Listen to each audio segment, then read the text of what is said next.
Does the music matter? Live waves, build a generation. Kingdom Customs, J-Dab Music, let's go. When it comes to the music, what do y'all consume with? Does it make it raise your hands, dance, kick off your shoes and relax? Grooving, impacting, influence. Got your body beat moving, so congruent. I'm teaching using scientific rubric. Power, perception, persuasive like fluid. Penetrate your brain, your memory, in tune with the thought, life, emotions, vulnerable to illusion. Bringing it to you from live waves is conclusive. We need a voice. We need a consistent voice. We need a sacrificial voice. And we need a voice that knows what they're talking about and can provide evidence and willing to partner with other people and make whatever kind of changes we can.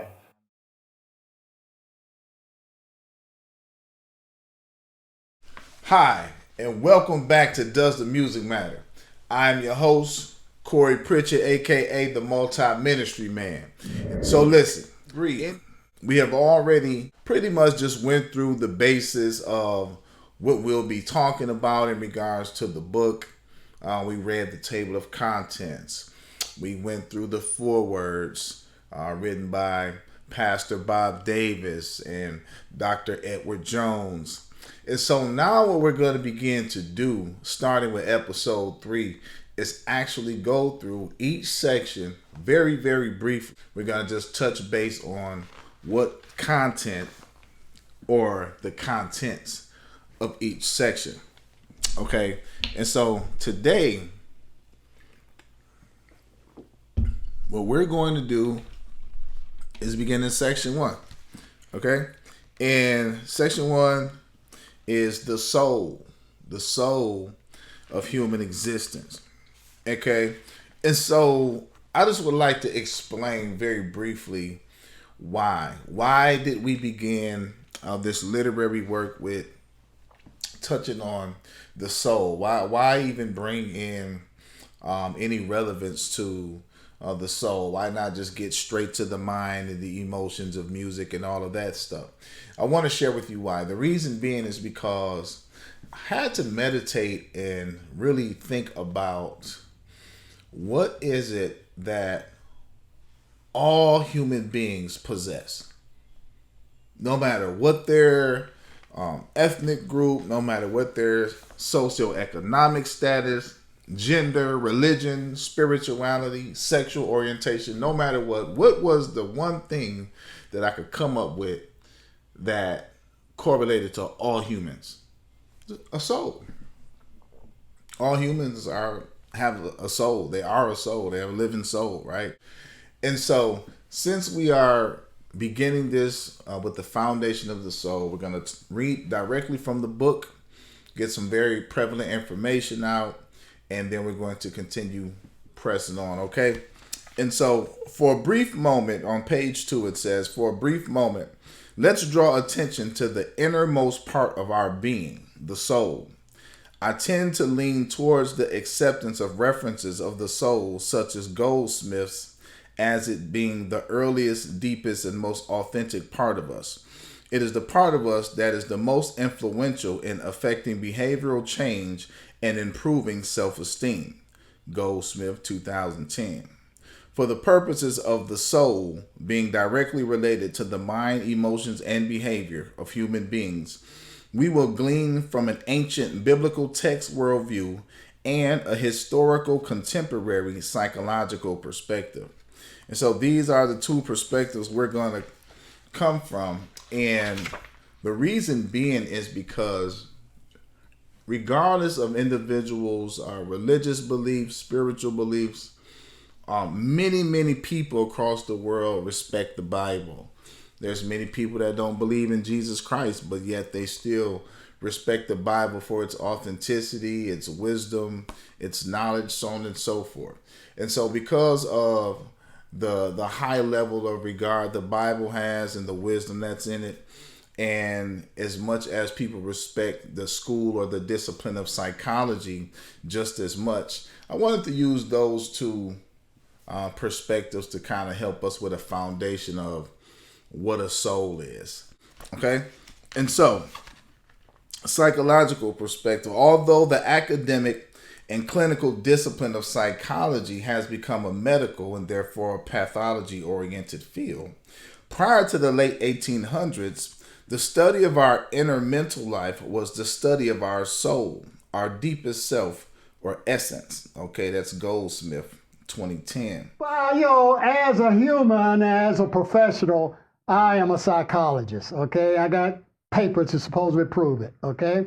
And supposedly Dr. Phil is one, okay? And they teach you at Harvard and Columbia and Berkeley and Stanford, psychology, all right? But actually, do I really know anything about psychology? The study of the soul, all right? That which is, the essence of it all, okay? This is what we're really trying to get to. What is the nature of the soul? Remember, psyche is the Greek for soul, and therefore psychology is the theory of the soul. What is the mind? Of the thousands of pages devoted to this question, no one can explain how consciousness, and the sense of oneself as a mind, can emerge from 3 pounds of gelatinous pudding inside our skull. How is it that an organ, made of basically the same material, of mitochondria-filled cells, as say your liver, is able to generate consciousness, thoughts, and a sense of the mind? What is this sense of oneself as a mind? Nothing is harder than the problem of consciousness and mind. But what if we have it all wrong? What if the problem exists because we're looking at it from the wrong angle? What if the reason we cannot explain how brain processes could produce the mind is because the brain doesn't produce the mind? In fact, a large amount of research suggests this is not only true, but that the mind is actively able to change the chemical makeup of the brain. It was neuroscientist Wilhelm Wundt who began to discover hints of this decades ago. Applying an electrode to the motor cortex, he could force patients to do several things involuntarily.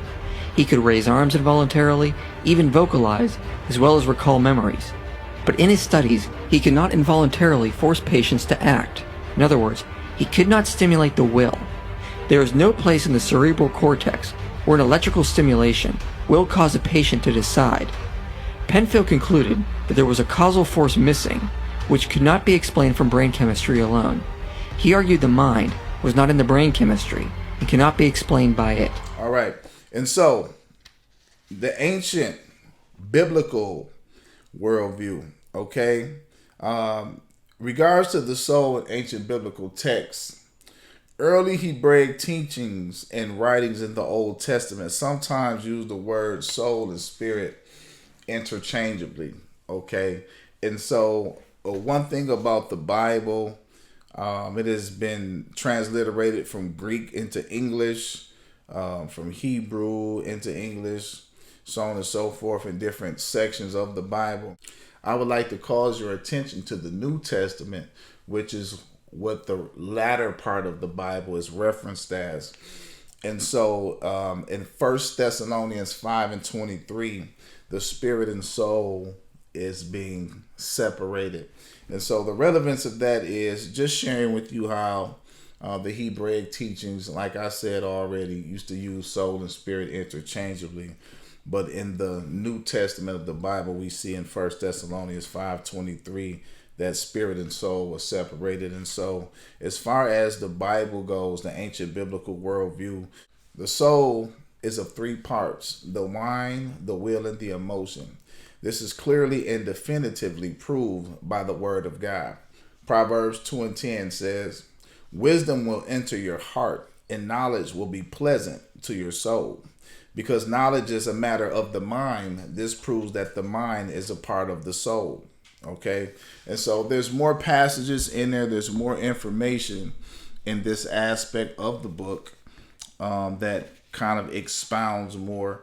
Just briefly, it's not an in-depth teaching on the soul and psychology, the ancient biblical worldview and psychology. Is just allowing to have a surface foundation to provide the information necessary relevant to the literary work.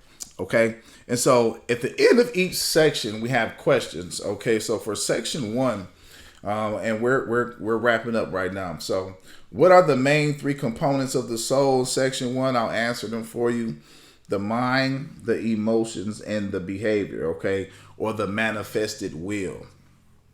Okay, What is the psychological perspective of the soul?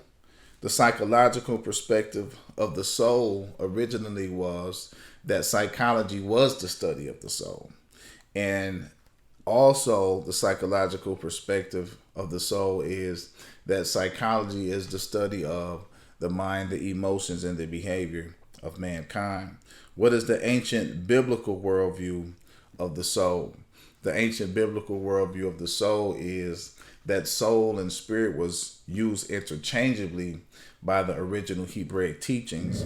What is the ancient biblical worldview of the soul? And so the ancient biblical worldview of the soul is that soul and spirit was used interchangeably by Hebraic teachings early on in time.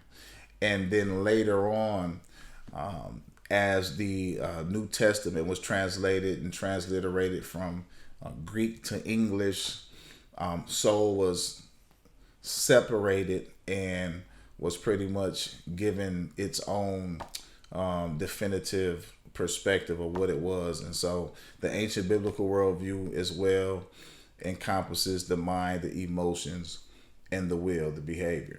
Okay? And so you will find that out in section 1. Those are the answers to the 3 questions. Thank you for joining us. Tune in next week as we get to section 2, which is music and motive. All right. So once again, thanks for joining us with Does the Music Matter?